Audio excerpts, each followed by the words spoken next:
Last video में हमने देखा था static members are common to all objects no matter from where you are changing them they will change for all. ठीक है, ये हमने देखा था कॉन्सेप्ट नंबर 3 और अब मूव करते हैं कॉन्सेप्ट नंबर 4 पर। And to understand this let me take another example. और ये रहा आपके सामने example in the form of question.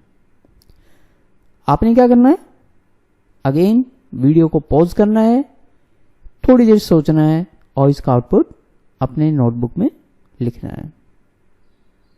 बताइए इसका क्या आउटपुट होगा। अगर आप कहते हैं कि इसका आंसर है 10 तो मैं आपको बता दूं ये रॉन्ग आंसर है।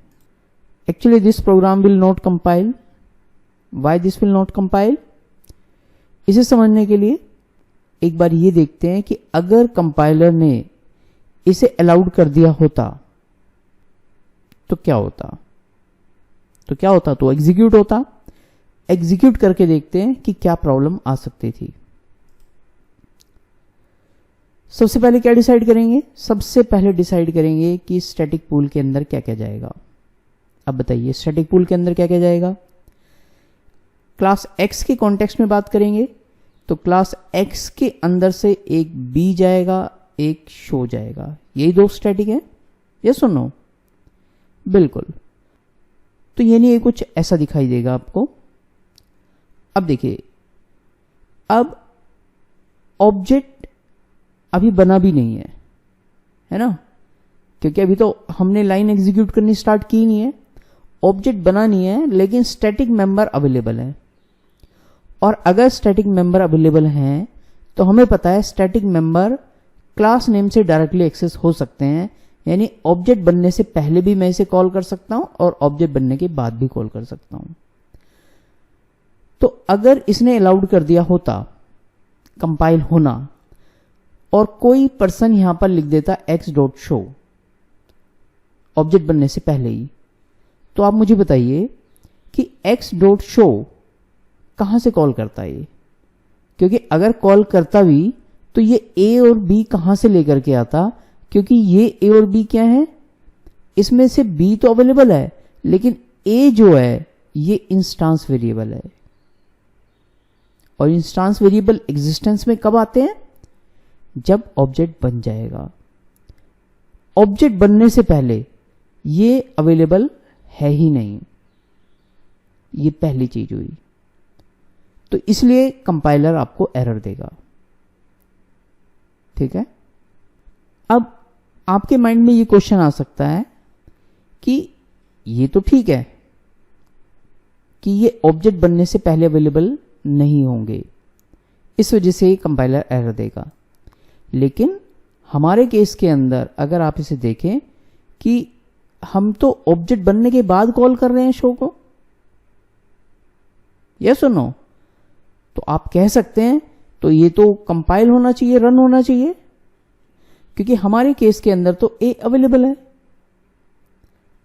अगर आप ऐसा सोचते हैं तो मैं बता दूं इसका मतलब आपने अभी स्टैटिक को सही से समझा नहीं है।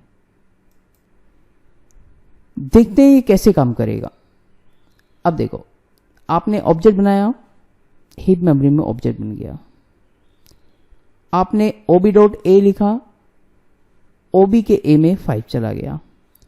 आपने लिखा ob.b = 2। तो आप मुझे बताओ क्या स्टैटिक मेंबर ऑब्जेक्ट के अंदर जाकर के देखेगा भी b को? वो ऑब्जेक्ट को देखेगा भी नहीं, ऑब्जेक्ट को यूज भी नहीं करेगा। वो क्या करेगा, ob का बस टाइप रिजॉल्व करता है और जाकर के उसके b में चेंज कर देगा, यानी 2 स्टोर कर देगा।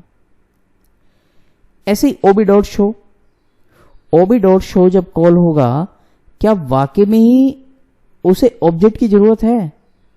वो ऑब्जेक्ट को देखेगा ही नहीं, वो इसे समझेगा ये एग्जिस्ट ही नहीं करता स्टैटिक के केस में। और ob.show कॉल करेगा। जब ob.show कॉल करेगा तो मतलब क्लास X के रेफरेंस से कॉल करेगा। और क्लास X के रेफरेंस से जब कॉल करेगा और जब इसे A चाहिए होगा तो कहां से लेकर के आएगा, क्योंकि A जो है इंस्टांस वेरिएबल है और इंस्टांस वेरिएबल हमेशा और हमेशा सिर्फ उसके रेफरेंस से ही कॉल हो सकते हैं। आप डायरेक्टली ए को यूज कर ही नहीं सकते।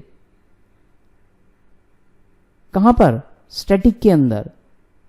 तो इसलिए ये कंपाइलर एरर है। इसका मतलब बी या शो कॉल करने के लिए जेवीएम ऑब्जेक्ट के ऊपर डिपेंडेंट नहीं है। ऑब्जेक्ट हो या ना हो उसका उसके ऊपर कोई फर्क नहीं पड़ेगा। ठीक है, तो अगर इसके ऊपर कोई फर्क नहीं पड़ेगा और उसे चाहिए भी नहीं, इनफैक्ट उसे चाहिए भी नहीं ऑब्जेक्ट, तो कंपाइलर ये रूल जानता है। इसलिए जब आप इस ए को यूज करोगे तो वो आपको स्टॉप करेगा, क्योंकि अगर आपने ए का यूज किया तो इसका मतलब आप ऑब्जेक्ट के स्टेट के ऊपर डिपेंड हो जाएंगे। ऑब्जेक्ट के स्टेट का मतलब है ऑब्जेक्ट के इंस्टांस वेरिएबल के ऊपर डिपेंड हो जाएंगे। अगर उसकी वैल्यू होगी तो कंपाइल होगा, नहीं होगी तो नहीं होगा। कंपाइलर इस रूल को जानता है, इसलिए वो आपको अलाउड ही नहीं करता कि आप इंस्टांस वेरिएबल को स्टैटिक मेंबर के अंदर यूज कर लो। तो ये कंपाइलर एरर है। ठीक है, तो क्या सीखने को मिला इसमें? बहुत इंपॉर्टेंट कॉन्सेप्ट आपको ये सीखने को मिला, non static members. Non static members कौन से मेंबर? नॉन स्टैटिक, यानी इंस्टांस मेंबर, जो इंस्टांस के अंदर जाएंगे, जो ऑब्जेक्ट के अंदर जाएंगे, can't be used in static context. कोई भी इंस्टांस मेंबर स्टैटिक कॉन्टेक्स्ट में यूज नहीं हो सकता। It's also means that static member do not and should not depend on instance member.